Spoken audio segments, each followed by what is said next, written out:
The restaurant was alive with the gentle hum of clinking glasses and low chatter, the kind of evening rush that made waitresses like Emily dart from table to table with a polite smile pasted on her face.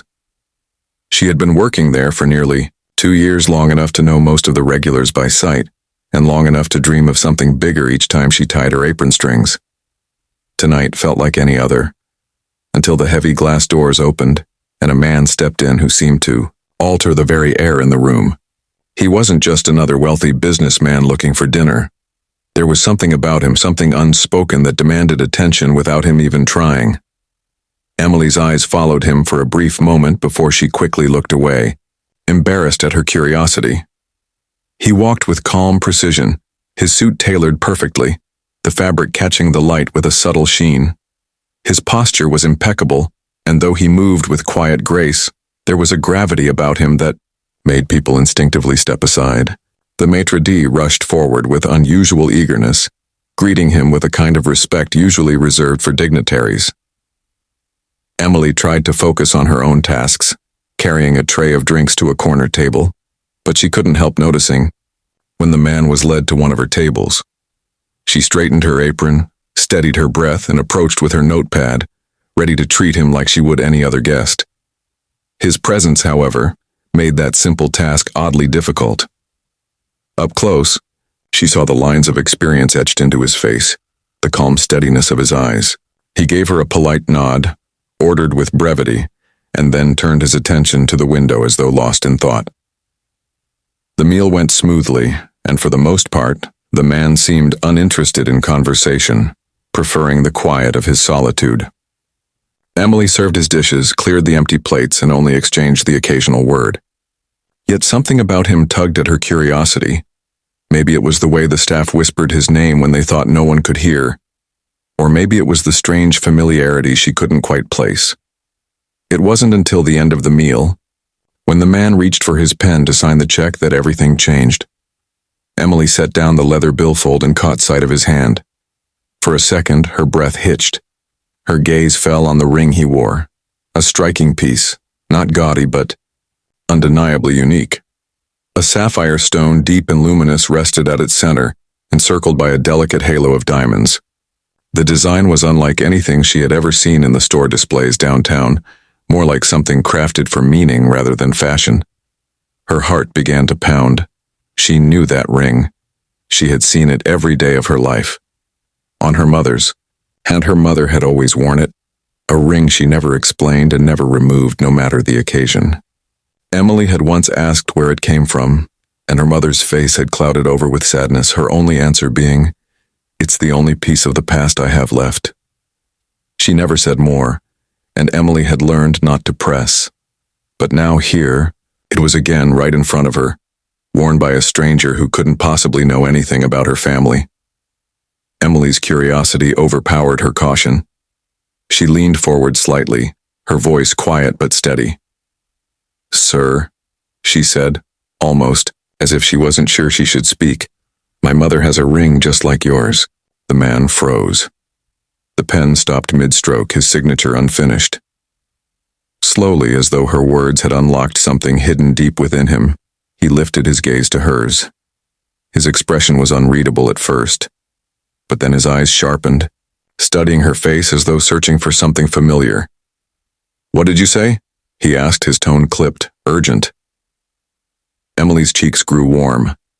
She hadn't meant to sound intrusive, but it was too late to back down now.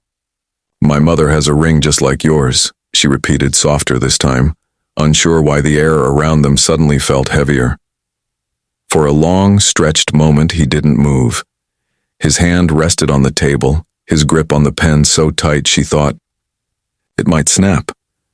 Then, with a breath that sounded almost shaky, he whispered, "That's impossible." The certainty in his voice should have ended the conversation, but Emily noticed the flicker in his eyes, a storm of recognition and disbelief that contradicted his words. He looked away quickly, as though afraid she might see too much, but it was already too late. Emily straightened, her mind spinning. Why did he react like that? Why did the sight of her stir something in him? And why, of all people, did this stranger carry the twin of her mother's most mysterious possession? The silence between them stretched, charged with something neither of them could name.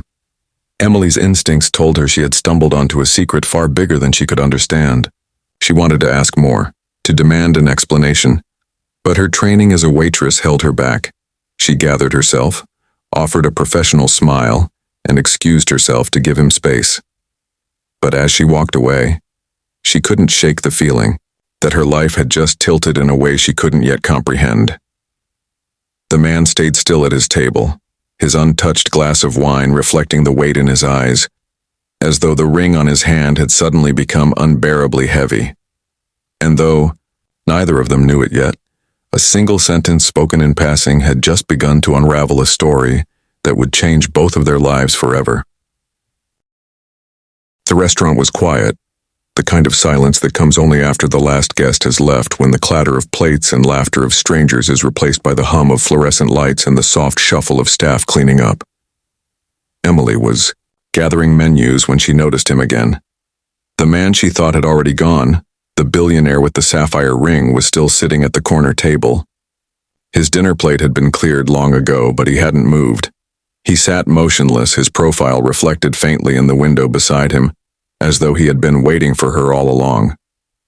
Her first instinct was to ignore him, to pretend she hadn't noticed, but the stillness of his presence made that impossible. She was halfway to the counter when his voice reached her. Calm, steady, yet carrying something that made her stop in her tracks. "Sit with me, please." Emily turned, slowly. It wasn't a request, not really. It was an invitation weighted with meaning she didn't yet understand. Against every rule of her job, against her own better judgment, she crossed the room and lowered herself into the chair across from him. She felt like a schoolgirl called to the headmaster's office, her nerves prickling as his eyes locked onto hers. "Tell me about your mother," he said without hesitation. His voice didn't waver, but there was urgency in it, a hunger that made Emily's heart pound. "My mother?" she repeated, stalling for time. "Yes," he said firmly. "What is her name? What does she do? Where is she from?" Emily's chest tightened. No stranger had ever asked her such questions before. She felt exposed, cornered, but something in his stare compelled her to answer. "Her name is Lily.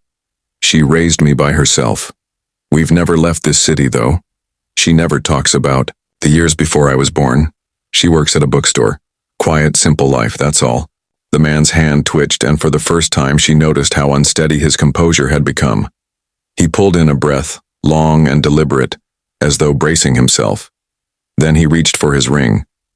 His fingers slid it off slowly, as though each second carried a weight, and he placed it on the table between them. The sapphire shimmered under the low lights, identical to the one her mother wore every day of her life. Emily leaned forward, her pulse racing. She wanted to touch it to prove it was real, but her hand stayed frozen in her lap.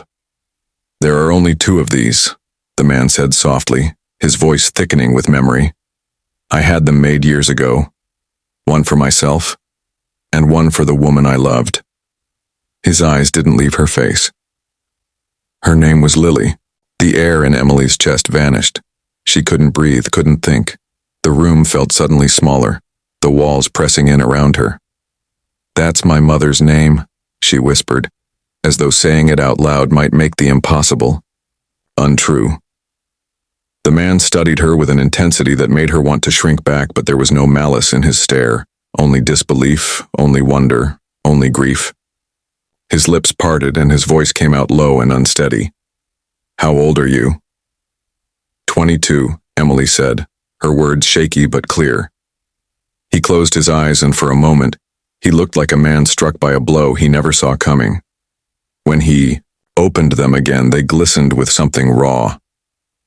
"Then it's true," he whispered. "You're mine." Emily's mind spiraled. She wanted to laugh, to reject it, to accuse him of playing some cruel trick. But her heart remembered every unanswered question from her childhood. Every night she lay awake wondering why her mother never spoke of her father. She remembered the faraway look in her mother's eyes when she thought Emily wasn't watching, the sadness hidden behind her smile. "You're saying you're My father? Emily's voice cracked on the word, one she had never spoken to anyone in her life. The man nodded, his expression breaking. I never knew. I swear to you, Emily, I never knew. When your mother and I were torn apart, I searched for her. I searched everywhere, but she was gone. I thought she had chosen to leave me. I thought she wanted to disappear, but she didn't. She had you, and I wasn't there. His voice faltered, and for the first time, Emily saw not a billionaire, not the powerful figure the staff had whispered about, but a man carrying decades of regret. Her throat tightened.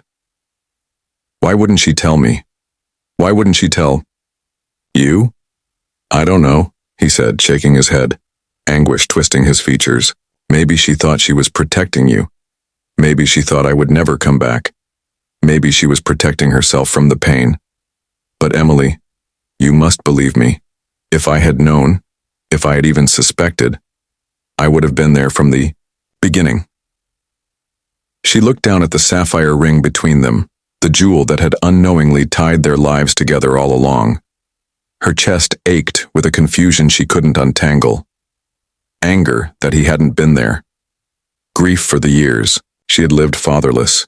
Curiosity for the truth her mother had buried. And beneath it all, a fragile, impossible hope. I don't know what to think, she admitted, her voice trembling. You don't have to decide now, he said gently, leaning closer, his eyes pleading. All I ask is for a chance. Let me show you who I am. Let me give you what you should have had all along. Not just wealth, not just privilege, but family. My family, your family. Emily's eyes burned. All her life, she had secretly wished for this moment, for her father to appear, to explain everything, to tell her she wasn't forgotten. But wishing for something and having it unfold before her were two very different things. She didn't know if she could trust him, didn't know if she could forgive the absence, even if it wasn't his fault. She didn't know if she was ready to accept her life as something entirely different from what it had been that morning. The silence stretched, filled with the weight of everything unsaid. Finally, she whispered, I don't know if I can believe this. You don't have to believe it tonight, he replied, his tone steady, almost tender. But tomorrow I want you to come with me. Just once, meet me. Let me prove to you who I am. Let me show you where you belong. Emily looked into his eyes and saw the truth there, a truth too deep to be faked. She didn't answer, right away. But she didn't walk away either. Deep down, she knew her life had changed forever, and no matter what she decided tomorrow, nothing could erase the fact that her father had found her at last.